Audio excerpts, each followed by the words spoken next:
Howdy folks, welcome back to Mingles with Jingles. Something really, well, I'm not going to say strange, it's probably strange that it hadn't happened earlier. It happened to me when I was playing World of Warcraft today. I was on the mighty Jingles himself, as you can see, there he is, doing his best to get his leg over with this female gnome rogue, on the Timeless Isle, waiting for a rare monster to spawn. And a blood elf, I think he was a paladin, was giving me some really funny looks. And it's not as if you can look at somebody in a funny way in World of Warcraft. You know, the facial animation isn't quite that advanced. But I definitely got the impression that this blood elf horde character was eyeing me up in a funny way.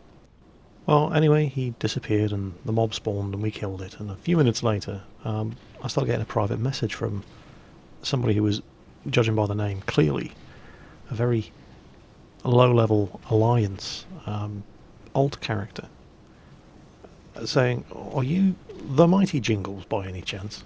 And I just knew straight away it was the Blood Elf Paladin. Somebody had actually recognised me in World of Warcraft. It's the first time that has ever happened. It's the only time that's ever happened. So, yeah, that was nice. Anyway, enough about gnomes and Warcraft. Let's get on with the tanks and the aircraft. Or if you're War Thunder, tanks and aircraft at the same time.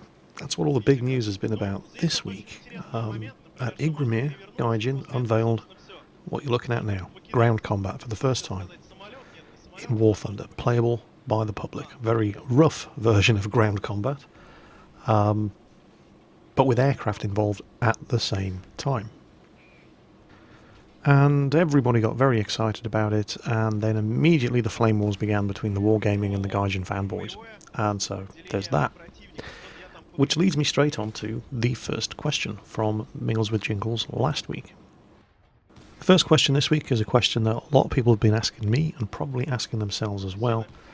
USS Dragonfire NX-84 wants to know, if War Thunder ground combat turns out to be better than World of Tanks in every way, would you give up on World of Tanks and just go to War Thunder for all your tank gaming needs? Or would you be reluctant to give it up because of the time and money you've put into World of Tanks? I'm really glad he asked that question, because everybody's getting far too excited about War Thunder ground combat. And I don't mean that in a bad way.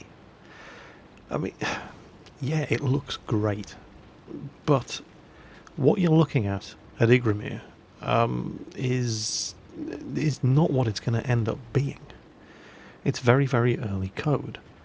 Now it's almost ready for release, but don't forget, we're not talking about finished code here. We're talking about ready for release into open beta. Big difference. And I just think that a lot of people are getting far too excited and get their expectations raised far too high over 40 minutes worth of video from 2 live streams at a Russian games conference.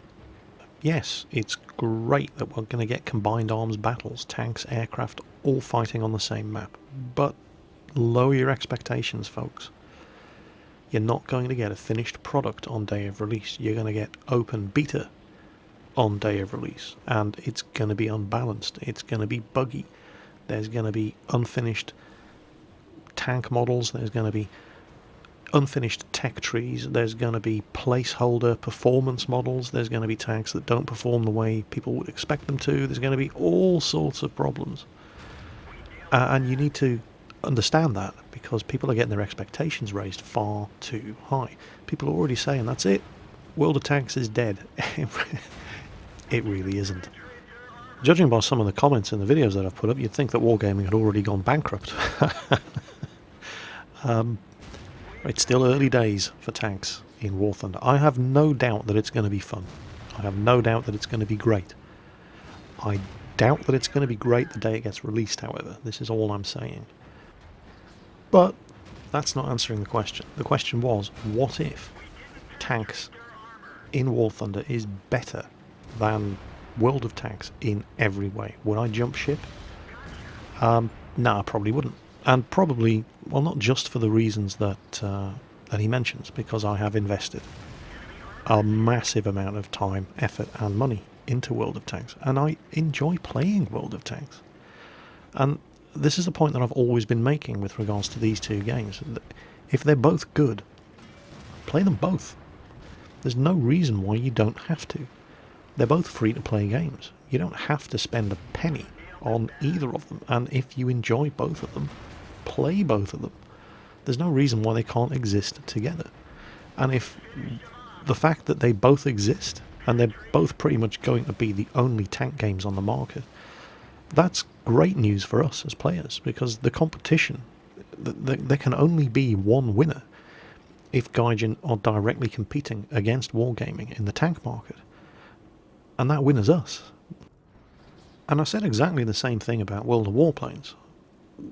The fact that War Thunder exists can only be good news for those of you who play World of Warplanes, because it's going to provide incentive for wargaming to keep improving World of Warplanes and keep trying to compete against War Thunder as far as air combat goes. So War Thunder shouldn't be seen as a threat to World of Warplanes. If anything, it should be seen as an incentive for you World of Warplanes players to end up with a better, continually evolving game.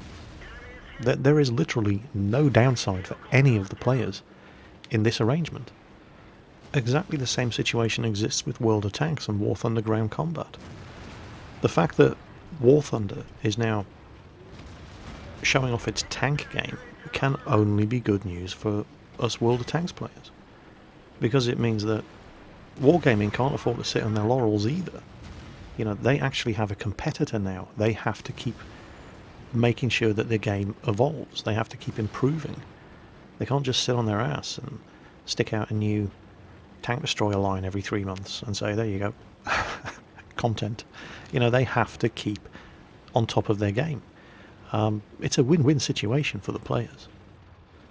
And yeah, War Thunder is offering something that World of Tanks isn't. It's offering a couple of things that World of Tanks isn't. I mean, Wargaming have the whole unified account thing where you can share XP and credits between your tanks and your aircraft, and when World of Warship ships, between your warships. But they're never going to see a unified game engine. It's just not possible with the 3 different game engines that they use for their game. You will never see a game of World of Tanks where people from World of Warplanes are flying their aircraft in the same battle. That's never going to happen. Wargaming have never said that it's going to happen. Obviously we're getting that in War Thunder. So that's one thing that War Thunder offers that World of Tanks is never going to offer. One other thing that War Thunder is giving us that we're not seeing with World of Tanks is a slightly more real, not that we've seen it yet. All we've seen so far from War Thunder's tanks is arcade battles. But you're going to get more realistic game modes with War Thunder. Historical battles, full real battles. One of the complaints that people addressed at the War Thunder tanks was, where's the sniper mode? Where's first person perspective? Well, apparently you're going to get that, but it's not going to be in the arcade battle. It will only be in historical battles and full real battles. So you've got that in War Thunder, the more realistic game modes. And we have no idea what that's going to end up looking like. We can make some guesses, we can make some assumptions, but we haven't seen any of it yet, so until we see it, we don't really know. Gaijin also mentioned one thing that I haven't seen mention of lately, but they did talk about it a few months ago, and that was having multi-crew vehicles, where you could, for example, in their tank game, form a squad, if you like, of your friends, and have one person driving, one person firing the gun. I have that was an idea that was floated a few months back during a developer Q&A, and I haven't heard anything about it since. I've seen no evidence of that so far in any of the ground combat videos that they've released. I don't know, it may be something they mentioned a few months back, realised that they weren't actually going to be able to do, and are quietly never mentioning it again and hoping everybody forgets they said it. They did say, however, that if they could get something like that working, they would look into doing it for aircraft as well. So, and we're talking specifically bombers here. So one guy's flying, one guy's working the bombs, a couple of other guys are manning the gun turrets. I mean, that would be fantastic. I'm not incredibly sure how effective it would be when you're driving a tank, to have one person driving and one person firing the gun. Because a lot of the time, when I'm driving my tank in World of Tanks, I'm manoeuvring it specifically because I'm trying to bring the gun to bear on a certain target. And I think that if you actually had a multiple crew system in a tank, it would work against you. It would be kind of counterintuitive unless you had very, very, very good coordination, voice comms going on between the driver and the gunner. I think it might actually make you less effective. I think it'd be fantastic for aircraft. The whole pilot, bomber, gunners, and so on and so on. That would work really, really, really well. For tanks, maybe not so much. I found it quite surprising that they were actually concentrating on doing it with the tanks first, whereas I think it would actually be more natural and work better with bombers, for example. But again, it's something that was mentioned months ago and I've heard nothing about since. So they might, quietly be hoping everybody forgets they mentioned it. We shall see. And in any event, we haven't seen any examples of that in any of the ground combat so far, from the very little that we have seen in not World of Tanks, in War Thunder. So I suppose I better summarise my answer to the question. And regardless of how good War Thunder's tanks turn out to be, I am not giving up on World of Tanks anytime soon. All you World of Tankers can relax. I will be providing World of Tanks content for a long, long time to come. I love the game. I think it's great, despite its flaws. I am going to continue playing World of Tanks.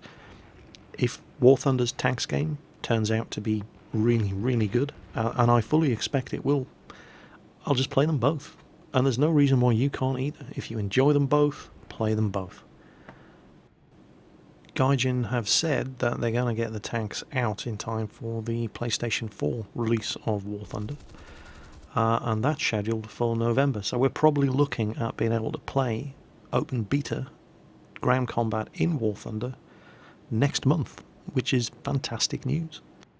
And if you don't plan on playing War Thunder at all, and you're a confirmed wargaming fanboy, and I'm not saying that in a negative way, then I guarantee you're going to have lots of good stuff to look forward to as well, because with a competitor as big as this on the horizon, I promise you, wargaming are not going to be sitting on their asses just waiting to see what happens. There's going to be good stuff coming for World of Tanks as well. There has to be. They have to compete. They have to. At the moment, World of Tanks is the market leader, and I promise you, wargaming want it to remain the market leader. There's going to be new things coming for World of Tanks as well. It would be business suicide for them not to have anything planned for World of Tanks. So the message is, it's a fantastic time to be playing tanks on the internet. Actually, speaking about the PlayStation 4 release of War Thunder brings me on to the next question that I wanted to address. And I cannot remember specifically who asked this, but it's been asked a number of times. And the question goes basically along the lines of, Jingles, are you worried about the decline in gameplay in War Thunder when the PS4 release is upon us? First of all, no, not at all. What does that mean? What does the PlayStation 4 release imply? That a bunch of joypad users are suddenly going to be playing War Thunder? You can already use a joypad to control your aircraft in War Thunder.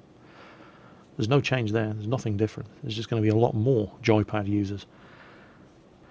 I think the implication in the question, however, was that people who play the game on the PS4 are going to be less skilled. I think that the implication is there that, you know what I'm talking about. I'm dancing around the issue here. Basically, people are saying they don't want a bunch of console kiddies playing War Thunder. Just come out and say it, Jingles. That's what people are actually asking. In very polite terms, of course, without actually coming right out and saying that. But that's basically what they're asking. I guess the only real thing I can say in response to that is, have you seen some of my arcade battle videos? Do you honestly think the standard of gameplay could get much worse? I mean, seriously? I don't think we have anything to worry about with the PS4 release. And it's unfair to just assume that because somebody's playing a game on a console, it makes them a worse person than somebody who uses a mouse and keyboard or a joystick. And we had that whole thing in War Thunder anyway, with the joystick snobs looking down their nose at the mouse and keyboard users, and the mouse and keyboard users complaining that the joystick users were elitists, and so on and so on and so on. I mean, yeah, guys, it's a game. Get a grip. I mean, are we really so completely and utterly devoid of ideas that we're actually starting to complain about what control methods people use to, to take part in the game that we're all playing? I mean, come on. There's got to be better things to argue about. And yeah, I suppose you could make the case that somebody who's invested in a good joystick and throttle setup is slightly more invested in the flight sim genre than somebody who just, plays on a joypad. But to claim that your choice of control peripheral makes you a bad player is a bit much. Right? Being a bad player makes you a bad player. It doesn't matter how you choose to control a game or what system you choose to play the game on. So no, I'm really not that worried about a decline in standards when War Thunder comes out on the PS4. If you've played an arcade battle lately, you will know that it couldn't possibly get much worse anyway. But hey, the mouse and keyboard users are tired of being looked down upon by the joystick users, so, when the PS4 release comes out, at least the mouse and keyboard users will have somebody to look down on. So, there's that. A quick update, by the way. One of the questions I posed in last week's Mingles with Jingles, one of the other European Union community contributors, Listy, has a book proposal that he's presenting to Wargaming to do a series of cheap books on tanks that are featured in World of Tanks, talking about the operational history of the tanks and stories from the battles that they were involved in. And each book was going to come, this is the proposal anyway, was going to come with a bonus code for World of Tanks. And he asked me to canvass you guys, the guys who watch Mingles with Jingles, to see how many of you would be interested in that sort of idea, because part of a book proposal is determining whether or not there's a market for it. Well, there were over 2,000 comments to last week's Mingles with Jingles, and the rough estimate that there's maybe 30% of those comments were addressing the idea of the book, and the overwhelming majority were all in support for it. So that's fantastic news for Listy, and it might be great news for you guys, because he's got a convincing case to take to Wargaming and say, look, the market is there, give me the go ahead and I will start writing the book series. So thumbs up there for you guys. Awesome support. Let's hope this thing gets off the ground and we can get some more books about tanks. Sticking with World of Tanks for the moment, It's Another Channel wants to know, what do you think about the second German tank destroyer line, which is going to be debuted in patch 8.9? Well, to be completely honest, I don't know anything about them, other than, the only information that I've seen on these new proposed German tank destroyers, the Marder 3, the Nashorn, and so on, is what I know about the real vehicles, which isn't an awful lot, and some screen captures that have been shown of them. Literally nothing more complicated than just 3D models. What does seem to be the case is the theme, if you like, of these new German TDs is that they, as the best gun on the vehicle, they always seem to be getting a tank destroyer version of the best gun of the equivalent German heavy tank one tier higher. So, for example, you get the Long 88 on the tier 6 German tank destroyer, whereas you get it on the tier 7 German heavy tank, the Tiger. And that seems to be the theme with these new German tank destroyers. Of course, the difference being the tier 10, which is still subject to confirmation. The tier 10 is going to get the E100's gun. Yeah, that horrendously inaccurate, low penetration, 150mm derp cannon, but it's going to have an autoloader. That could be interesting. So that's scheduled for release in patch 8.9, and a little birdie tells me, and don't blame me if this is wrong, because, well, yeah, go ahead, blame me if this is wrong, because I'm the one telling you. But a little birdie tells me that we're going to get the patch 8.9 test server this week on Thursday. So I will be going on the test server. Why do they always do it on the day that I'm due to live stream with Quickie Baby?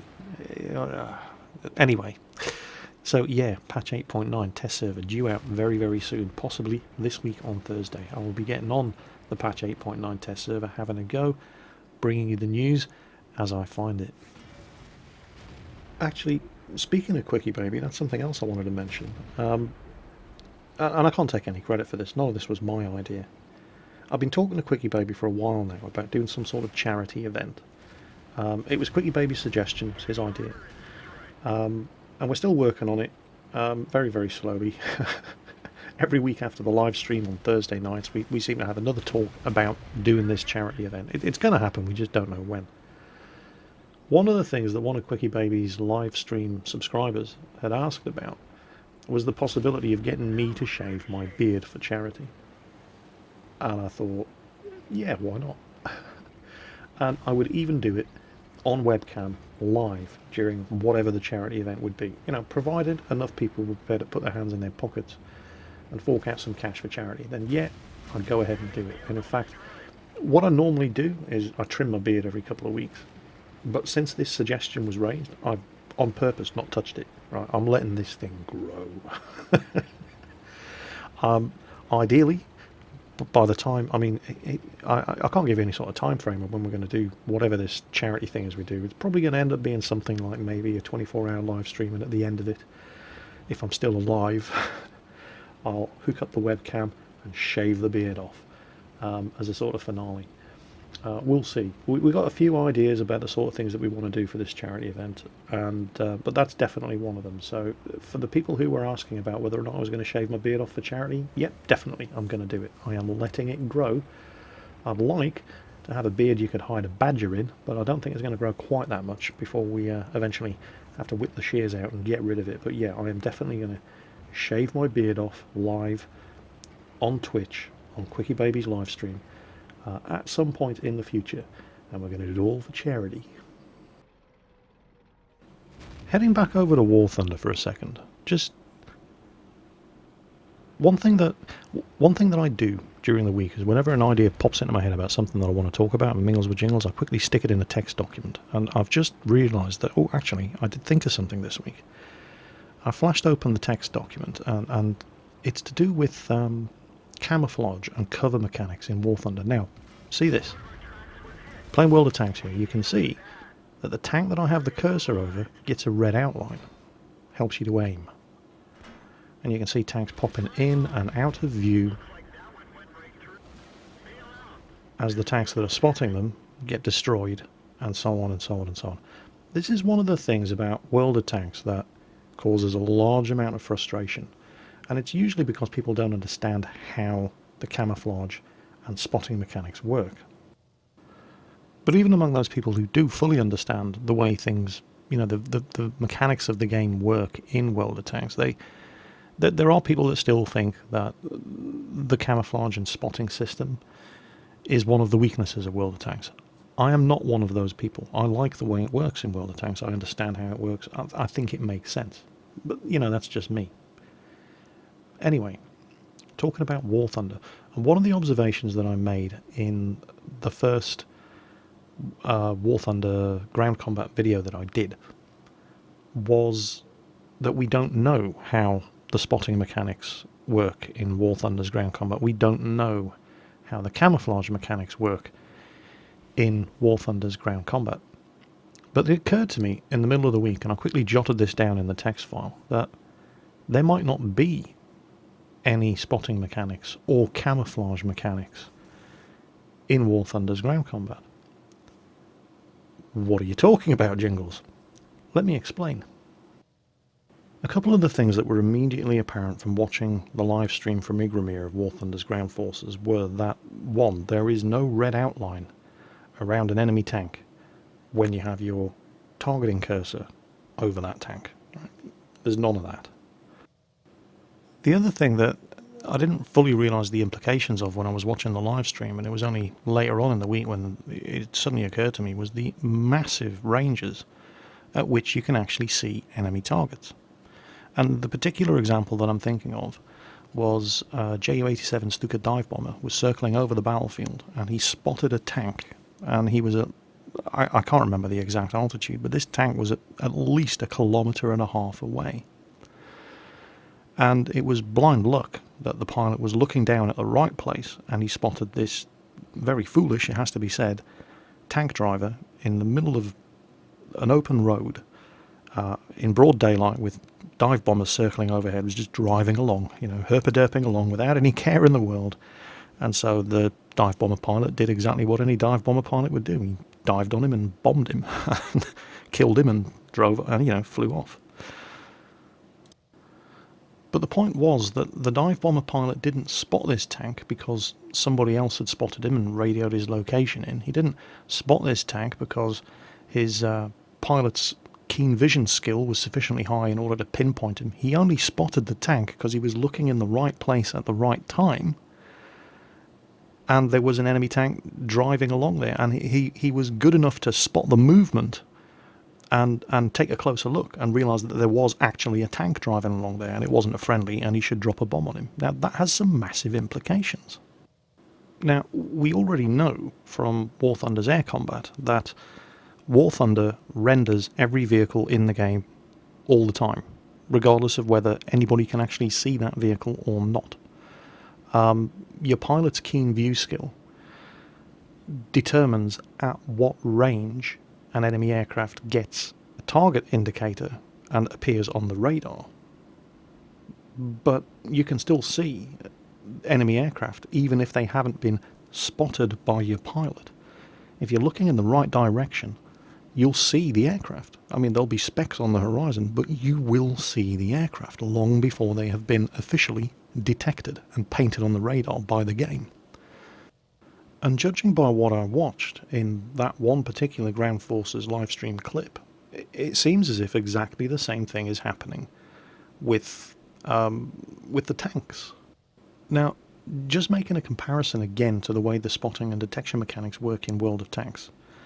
And people often complain about the spotting and camouflage mechanics in World of Tanks, but it works for you as often as it works against you in World of Tanks, and I'll give you an example.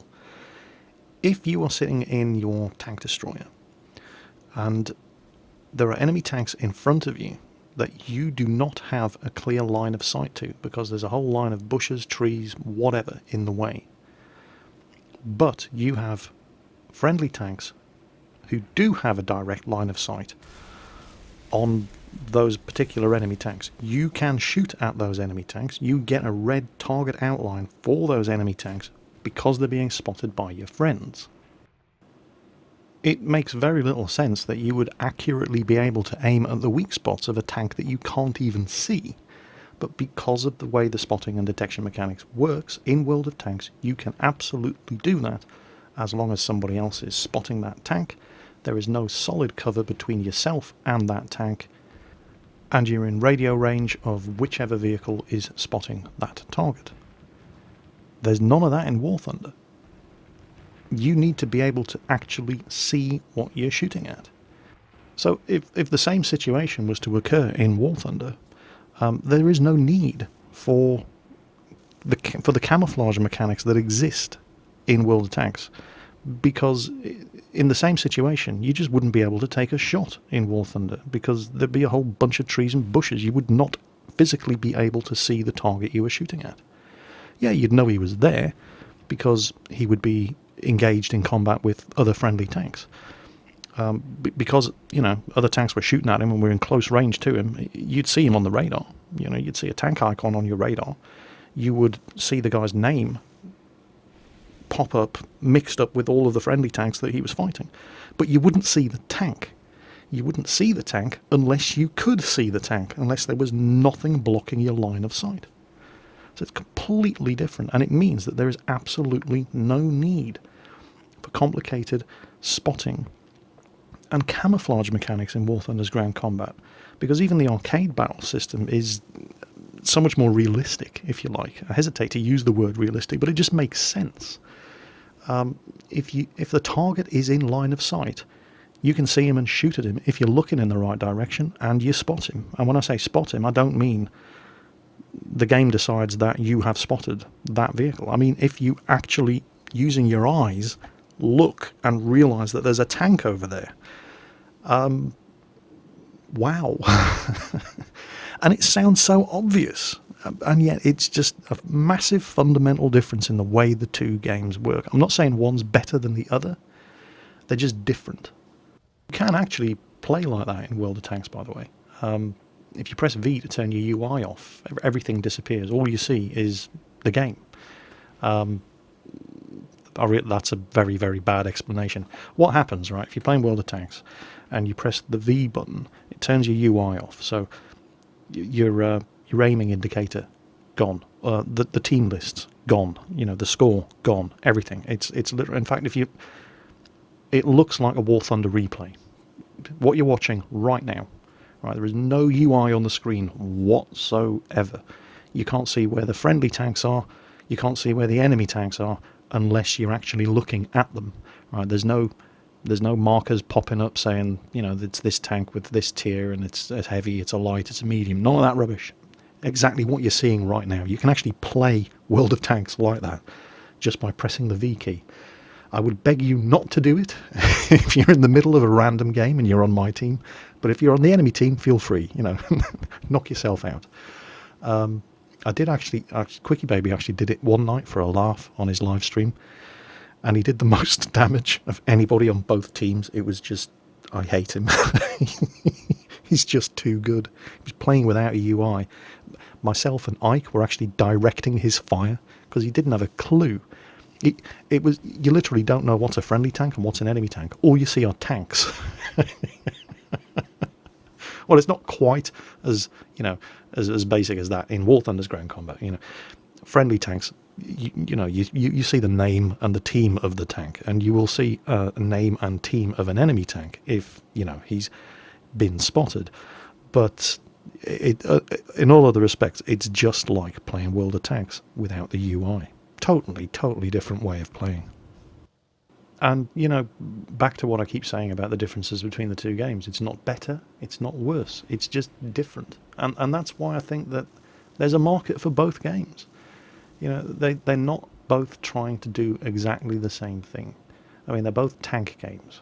But beyond that, there are very, very little in the way of similarities between the two. They're both tank games that cover the same era in time. But other than that, they're two completely different markets. And there's no reason why they can't both exist. Well, that's it from me this week, folks. I hope you've enjoyed the video. Plenty to talk about this week. Whatever you're playing, have fun playing it.